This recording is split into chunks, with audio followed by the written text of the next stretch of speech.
Mobile phone ഉപയോഗിച്ച് എങ്ങനെ Google form create ചെയ്യാം എന്നതാണ് ഇന്നത്തെ വീഡിയോ.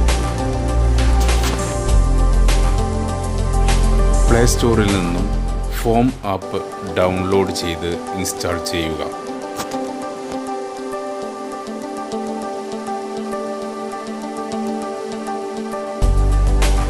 ഇൻസ്റ്റാൾ ചെയ്ത് ആ ഫയലിനെ ഓപ്പൺ ചെയ്യുക. തുടർന്ന് വരുന്ന സ്ക്രീനിൽ താഴെ കാണുന്ന ആരോ മാർക്ക് ക്ലിക്ക് ചെയ്യുക. അടുത്ത സ്ക്രീനിൽ ടിക്ക് മാർക്ക് ക്ലിക്ക് ചെയ്യുക. ഇവിടെ ഗൂഗിൾ ഫോം എന്നതിൽ ക്ലിക്ക് ചെയ്യുക.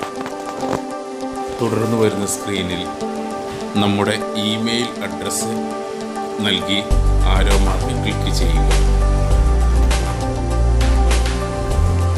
താഴെ കാണുന്ന പ്ലസ് ബട്ടണിൽ ക്ലിക്ക് ചെയ്യുക. അപ്പോൾ അടുത്ത സ്ക്രീനിൽ ധാരാളം ടെംപ്ലേറ്റുകൾ കാണാം. അതിന് താഴെയായി ക്രിയേറ്റ് ബ്ലാങ്ക് ഫോം എന്ന് കാണാം. അതിൽ ക്ലിക്ക് ചെയ്യുക. നമ്മൾ ക്രിയേറ്റ് ചെയ്യാൻ ഉദ്ദേശിക്കുന്ന ഫോമിന് പേര് നൽകാം.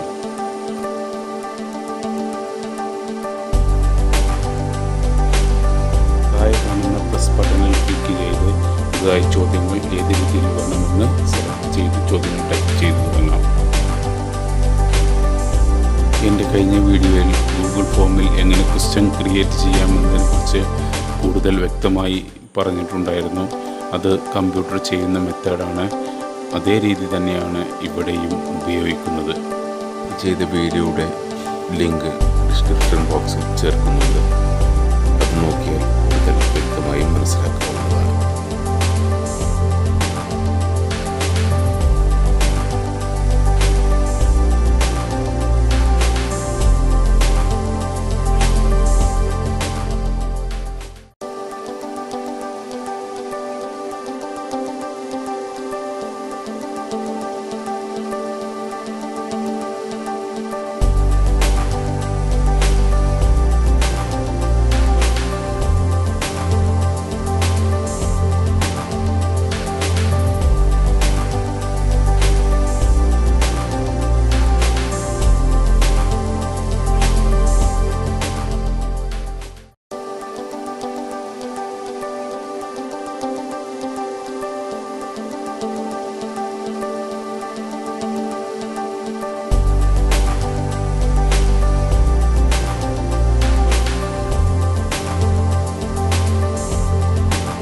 പല ആളുകൾക്കും കമ്പ്യൂട്ടറിൽ ഹിന്ദിയിൽ ടൈപ്പ് ചെയ്യാൻ പ്രയാസകരമാണ്.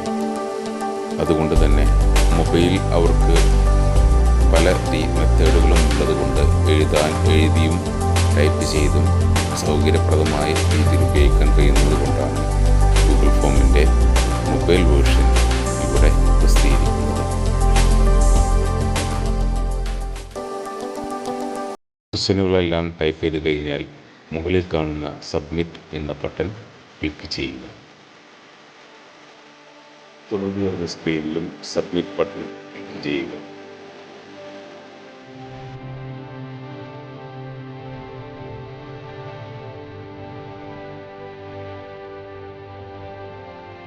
നമ്മുടെ ഗൂഗിൾ ഫോം റെഡി ആയിട്ടുണ്ട്. ഇനി അതിന് ആവശ്യമുള്ള രീതിയിൽ അതിനെ ഷെയർ ചെയ്യാം. അതിൻ്റെ ലിങ്കിനെ കോപ്പി ചെയ്യാം.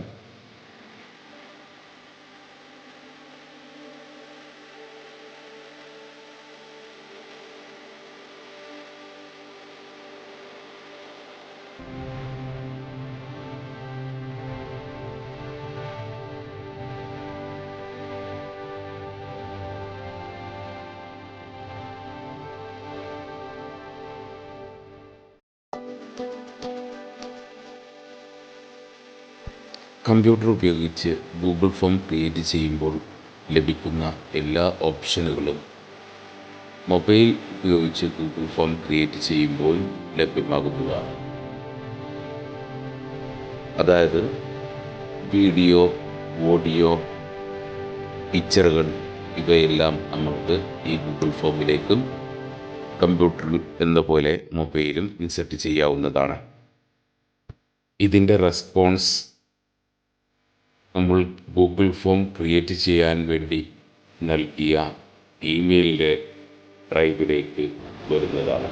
അവിടെ നിന്ന് നിങ്ങൾക്ക് ഓപ്പൺ ചെയ്ത് അത് പരിശോധിക്കാവുന്നതാണ്.